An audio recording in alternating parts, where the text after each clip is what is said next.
The Grave Creek Stone narration script, the accusation, the 1752 book, and the record. Framing note. This script deliberately stops short of asserting the stone is authentic. Mainstream archaeology has leaned skeptical since the 1840s, and not only because of Oestreicher. The defensible, source-grounded claim is narrower and stronger.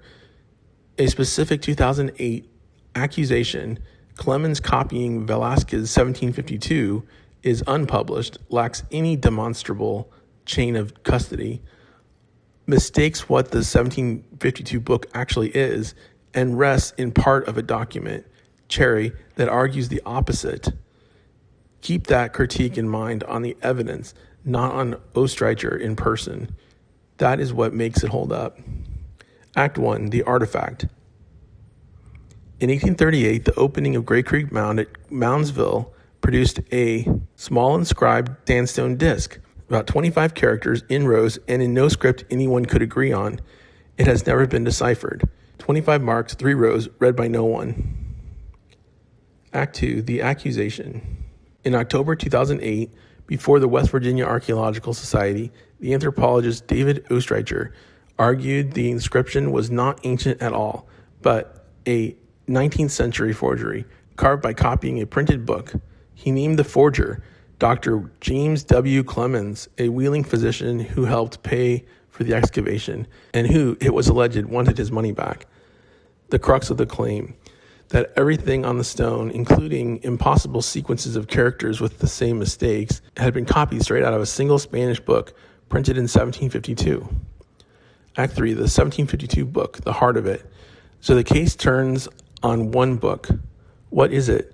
Velázquez's essay on the alphabets of the unknown letters found on the most ancient medals and monuments of Spain, published in Madrid in 1752. And here is the first problem. The ensayo is not a secret key to a hidden language. It is a scholarly catalog, a comparison, table by table, of the undeciphered alphabets found on ancient Iberian coins, medals, and monuments. The book says so itself. Its plates, it explains, gather metals taken from the cabinets of various periods, the collections of Ulloa, of Carborel, of others, set side by side in its tables. Many collections, many periods, combined to display the ancient languages of the Mediterranean world. A book of resemblances is exactly what it was built to be. Which is the trap? A volume full of ancient Mediterranean letter forms will resemble anything called a Mediterranean writing. And with the Grave Creek characters already been sorted in the 1840s into Celtiberic, Phoenician, Runic, Etruscan, the very scripts Velázquez cataloged. That was decades before his book was ever pointed to. So resemblance to the 1752 book decides nothing. Genuine ancient marks would look alike. A forgery would look like it. The same fact fits both stories and settles neither. Only one thing could settle it: shared peculiar errors, the same wrong strokes in the same places. That is the fingerprint of copying, the way matching types could catch a plagiarist. And Oestreicher's account claims precisely that, the same mistakes. And that, exactly that, is the part that is never shown. Which sequences, which mistakes, the account does not say. The one element that would turn a resemblance into proof was never identified, never illustrated, and never published. Act 4, The Vindication. None of this is new. Long before 2008, the Stone and Dr. Clemens already had been accused of fraud and already defended.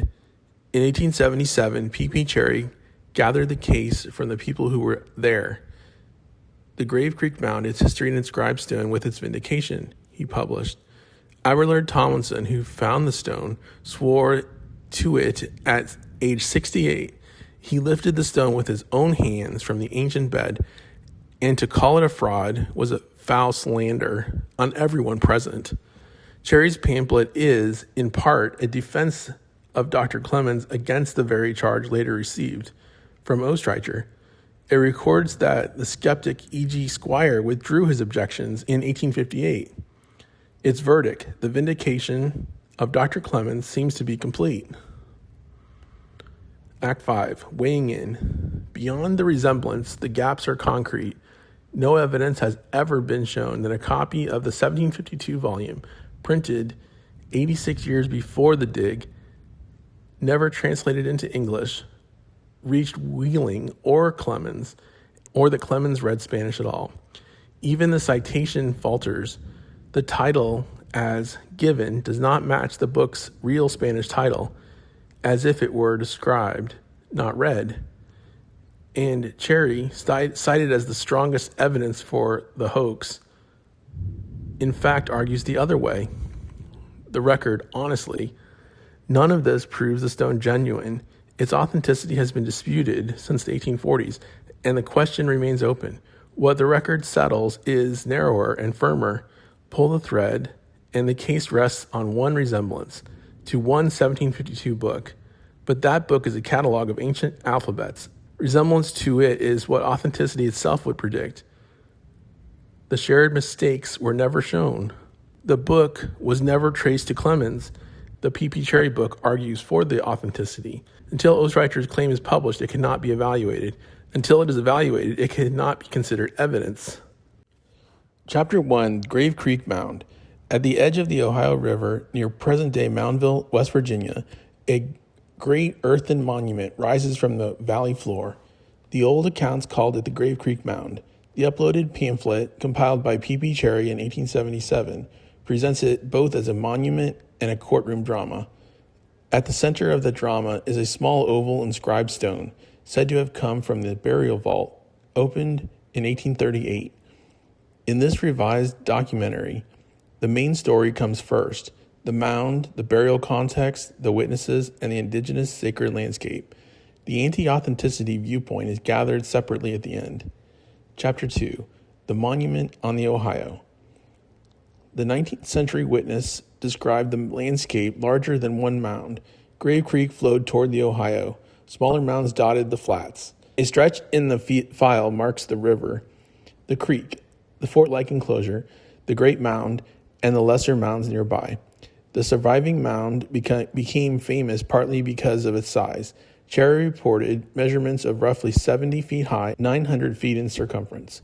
Later surveys give different dimensions, but the impression is the same. This was a colossal act of organized native labor, memory, and ceremony.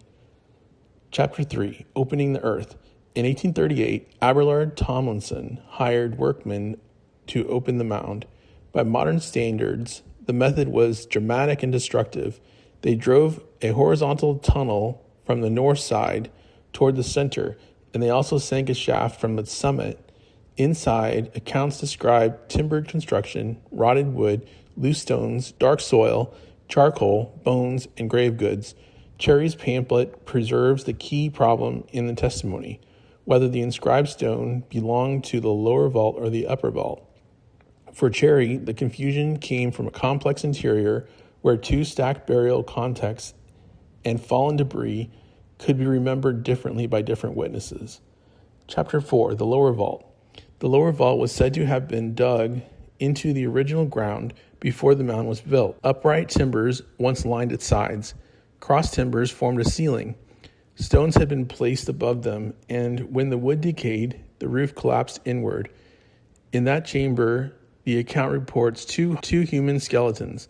One skeleton had no ornaments. The other was accompanied by hundreds of ivory beads and an ivory ornament about 6 inches long.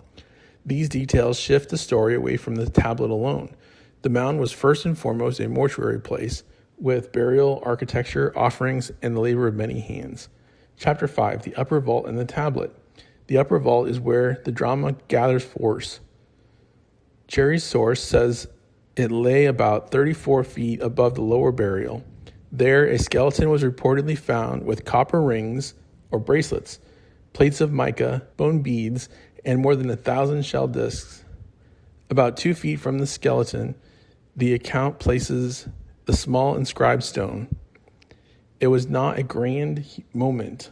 It was a little tablet, carried in and out of the dark rooms, copied, debated, misplaced, recovered, and eventually lost from view.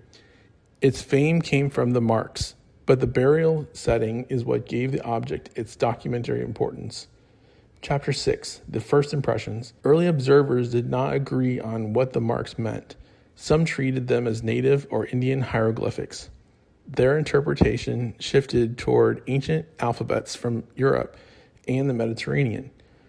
The Discovery Records claims that scholars abroad considered the inscription Celtiberic and not runic, while Schoolcraft later connected it to an ancient rock alphabet. These ideas belonged to their time. They show how 19th century scholars often looked away from indigenous histories and toward old world explanations. The tablet became a mirror. People saw in it what their theories prepared them to see. Chapter 7, Wharton's Eyewitness Defense. Cherry's strongest method was not translation, it was witness testimony. James Wharton, an editor from Wheeling, said he accompanied Dr. Clemens to the mound on the day workmen reached the center. He remembered rotten wood, stones, rings, beads, mica, bones, and a nearly perfect skull.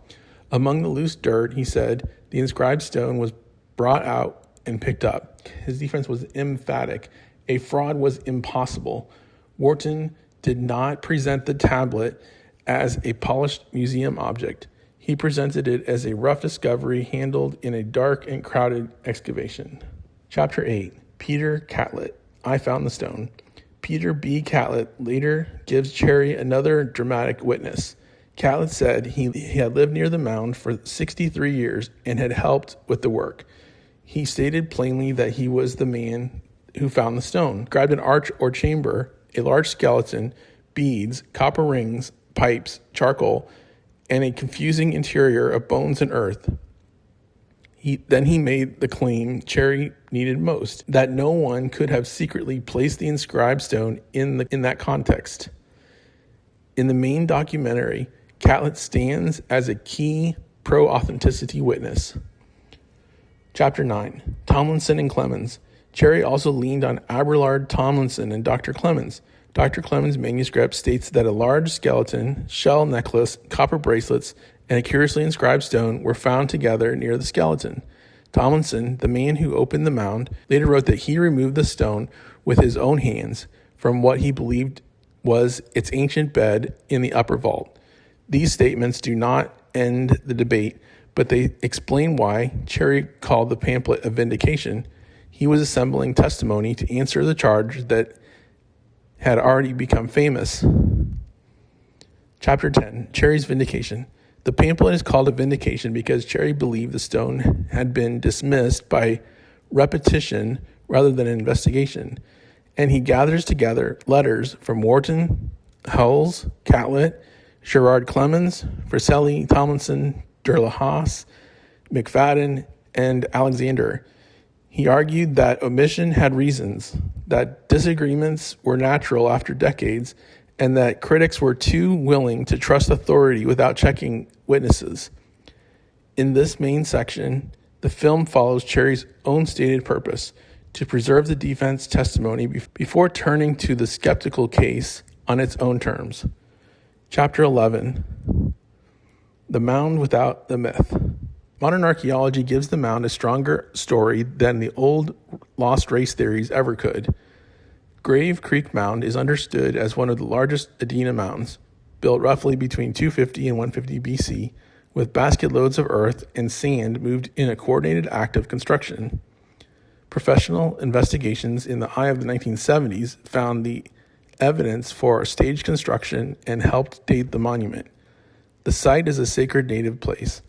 The question is not whether outsiders could have built the mound.